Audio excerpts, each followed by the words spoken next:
پلار چې فرضي غم نه شکل کارا کوا پلار چې فرضي غم نه شکل کارا کوا مخمار چې شمسا کیا کا سړکارا کوا کا سړکارا کوا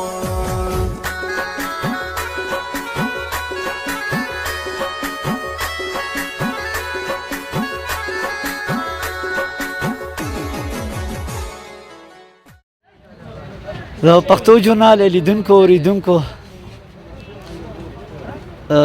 خوښ یم چې وارې بیا ستاسې په درانه چوپړ کې د یو نوي راپور سره شریک یم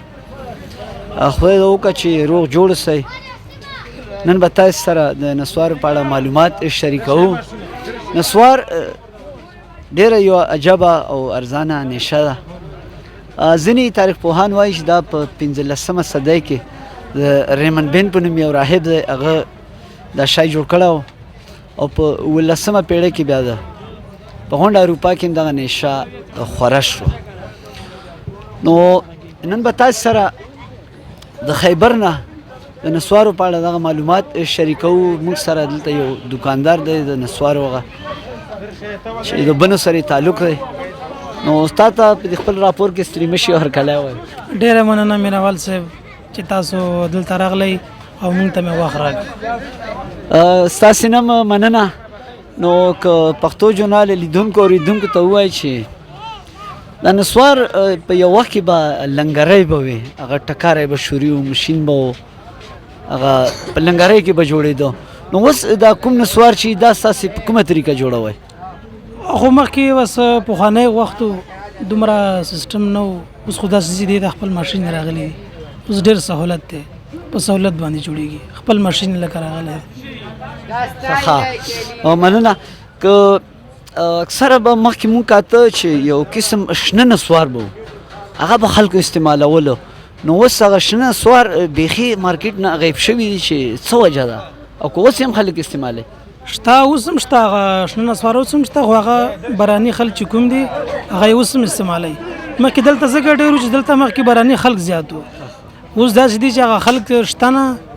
اوس هم چلی خو چې مثال تپوس چې خلک یې راځي خو دومره ډېر نه ځکه چې خلک نشته او بهر چې کوم دي بس ټول هماغه شنه نسوار دي نو که مونږ ته هم دا ووایي چې په اوس وخت کې تاسو سره کوم نسوار ډېر وځي زیړ نسوار ډېر وځي که تور نسوار ډېر وځي مونږ سره دوه قسمه نسوار دي یو تور دي یو زیړ دي خو دلته په لوړګي بازار کې زیړ نسوار ډېر خرڅېږي نو تاسو سره څومره د هغه وځي د بیلرې شکومې راځي یا لنګرۍ ورته دا څومره وځي زمونږ خو بس اوس راغلي یو تقریبا 4-5 کاله کېږي زمونږ یو بیلر خرڅېږي دلته زمونږ کلیواله نور هم ډېر دي بنوسیان هغه بیا ښه دي لکه خپله ډینه راځي هغې سره چې کوم دی بیا غټ غټ مالي په یو پیره کې 10 ډرمان هم راشي یو کس ته 8 راشي 6 هم راشي نو بس چې کوم پخواني دي د هغې مال زیات خرڅېږي او ګاډه څو ورځې پس راځي په هغه کې څومره مالي یاره ګاډی تقریبا 3 ورځ راځي 4مه په هغې کې ډېر تقریبا 200-300 ډرمونه چې دا راځي پکې او که دا مو ووایي لیدونکو اورېدونکو ته چې په دغه نسوارو کې تاسو کوم کوم مواد استعمالوئ په دې کې موږ تمباکو استعمالوو ایره پکې استعمالوو او د زیړ نسوارې دي کې د تارنګ استعمالوو د چونۍ او دغه نه تماکو نه بغیر پکې نور کوم کوم داسې شیان لګي بس نور پکې داسې خاص څه نشته چې کوم نسوار ښه نسوار یې همدغه شي نه جوړېږي چې د ما ته کوم وښودل او دا چونه چې کومه دا خو پکې موږ نه اچوو اکثره خلک یې دغه شونډې خراب وي نو دا دغه چونۍ وجه یي که څه وجه نه چونه خو بنوسي نسوارو کې نه خو بس څه ووایو دا خلک موږ ته هم داسې وایي چې بعضې خلک راشي هغه وایي چې زموږ دا خوله خرابوي نو څه نه شو ویل چې دا د خپلې معدې مسله یې که څه خبره یې نو او تاسې نه چېرته د بهر هېوادونو ته شانسوار وړي او بالکل موږ نه لندن ته نروې ته انګلینډ ته افریقې ته هر ځای ته ځي بالکل ډېره مننه اوس به موږ ځو دلته یو بل دوکاندار دی د هغه نه به هم معلومات کړو نو موږ سره تر پایه پاتې شئ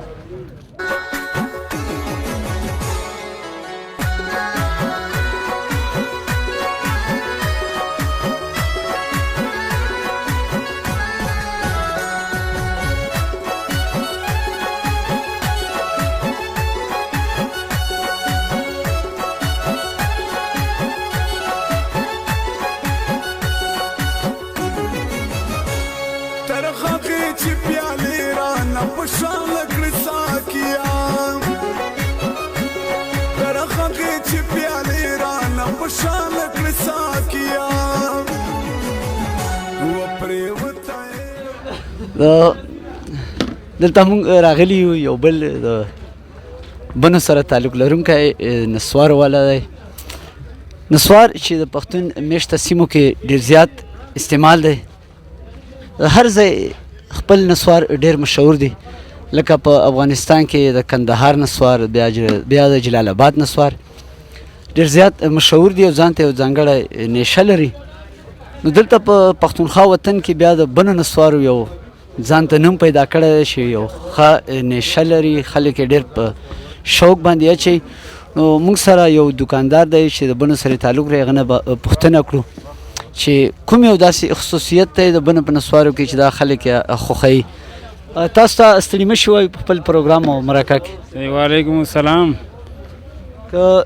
پښتو ژورنال لیدونکو اوریدونکو ته مو وایي چې دا نسوار خو ډېر زیات مشهور دي د هرې سیمې خپل دلته د بنو نسوار مشهور دي که دا مو لیدونکو ته وایي چې دا کومه خاص وجه ده چې دا بنو نسوار مشهور دي دلته خو بس ډېر په خیبر پښتونخوا کې او بیا خاص کار لوړ کې لنډي کوتل بازار کې د بنو نسوار ډېر مشهور دي ځکه چې هغه ډېر ښه جوړوي او کوم ښه شی تماکو دي او اراده دا سپیشل ښه کوالټي ورته استعمالوي د دې وجې نه ښه راځي خلک ډېره مینه پرې کړي او بس دغه په نورو نسوارو نه په بل شیانو سګرټو نه دا خلک ډېر خوښوي او ډېر یې اچوي که دا راته ووایي چې په دې نسوارو کې یو قسم زیړي او یو تور دي دغه کومه وجه ده چې اکثره خلک وایي چې زیړ نسوار راکړه څوک وایي چې تور نسوار راکړه که دغه اړه باندې مو تاسو لږې خبرې وکړو دې کې خو نور څه داسې خاص وجه نشته ده ځکه چې تماکو هغه دي ایرام هغه وي دا دواړه هغه شیونه سره استعمالوي خو بس صرف په تور نسوارو کې تمن دی دغه اچوي او زیړو کې بس صرف رنګ اچوي خو بس دا خلک دي څوک په تبه زیړ اچوي او څوک تور اچوي بس دا هر سړي خپله خوښه ده او بس خپل طبیعت وي چې څوک تور اچوي نور داسې خاص څه خوبي نشته پکې ها که دا مو وایي چې دغه دلته خو لنډي کوتل ته په دغه بیلرو کې نسوار راځي دا تاسو ګورئ موږ شاته نو که دا مو وایي چې دا ورځې تاسو څو بیلرې وباسئ دلته څومره دوکاندار یم شي دا الحمدلله مونږ خو تقریبا 15 وباسي شپږ وباسي ورځې وي او وباسي داسې ورځ هم وي او په دغه کې څومره یي څو کیلو کې په یوه کې 15 شپېته او یا کیلو داسې راځي تقریبا ښه ډېره مننه د معلوماتو راکولو او موږ سره دلته اوس یو حاجي صاحب موجود دی هغه نه به هم پوښتنه کړو چې دی د نسوارو په اړه څه وایي موږ ته دغه حاجي صاحب موږ سره ولیاړی ده نه به پوښتنه کړو تیار نسوارو پړی مور سره په لاس کې ده چې څومره وخته شو چې ته نسوار اچوې نسوار خو ډېر وخت شي تقریبا هسې نه درې ما مخکې سګرټ څه کولو هغه ما سینه خرابه شوه ما د ډاکټر وویل دا سګرټ پرېږده دا سینه خرابوي او چې نه وي ورسره څه سره بس چې هېڅ شی ما سره نشته که نه چې دا سره بس هېڅ شی موږ خالي نسوار سره وي او کور کې خو جنګ جګړې نه کړي نه مړه بس دا سړي خپله خوښه بس څوک حاجي دا خبره نشته دی بس هسې نه درې ذات شوم او که دا وایي چې نقصاناتو نه خو نه خبر شي اکثره خلکو ته د خولې کینسر هم تر لګي نسخان هر شي خبري ورشي خبري خو بس مجبوري ده بس چې شي روک د څنګه سره په قهوه باندې روک دی که نه یعنې ښه بس داس دام نشه داس نشه نه چې اوس موږ بیا لکې دی شی اوس عادت ته هغه نه مجبوره یو ډېره مننه دلته موږ سره یو بل مشر ناست دی هغه مشر نه به پوښتنه کړو چې آیا تاسې سره کله هم نسوار نه یي خلاص یې در سره نو تاسې څه تاثرات دي نو راځئ چې د مشر خبرې واورو حاجي صاحب څومره وخت نه تاسو د نسوارو نشه کوئ زه په خپله 1990 نسوارو عملي یم او د نسوارو څه اثرات دي چې نه یو وخت کې داسې هم راځي چې نه یې ورسره خلاص وي نو هغه وخت کې څه اثرات دي اثرات یې دا دي چې کله هم نسوار نه وي نو زه په خپله بیا په یو شي باندې هم نه پوهېږم لکه حساب کتاب او داسې لیکل وغیره د نسوارو په اړه کومه داسې یو خاطره را سره شریکه کړي ستاسو په ژوند کې که کومه یې خاطره تېره شوې نسوار د پښتنو خوښې نشه ده خو بل طرف ته ډاکټران وایي چې غاښونه وری هم خرابوي او معده هم خرابوي او زه به منتظر شینواري خبره وکړم منتظر شینواري یو ورځ ما ته ویلي وي چې په نسوارو کې دا کمال به ورته وایم چې نسوار کله د خولې نه لرې کړې نو اوبه به څښې او چې اوبه وڅښې بیا به پسې نسوار اچوي. ولا ښکلې خبرې کړې وه. او یوسف روژه کې څه اثرات دي؟ روژه کې خو بیا اکثره مونږ وینو دغه کوم نسوارو نشه چې که نو اکثر جنګ جګړې کا په کور کې هم جګړې کا بهر دا خلک داسې یو ماحول بد په لګي نو څه اثرات دي د نسوارو نشې چې کوم خلک هغوی په روژه کې نسوارو اثر وي دا جنګ جګړې خو نسوارو وجه نه وي دا خو بیا غټونه شو خبرې خو نسوارو اثر هم دومره وي زه په خپله دا یم چې که ما نسوار نه کړی نو کالو سره ما روژه نیولی شو. روژه نیولی حقیقت یې دومره هغه یو اثرات یې مننه صاحب ډېر زیات مننه. جامونه راله زکاره کوه راله زکاره کوه وساکیا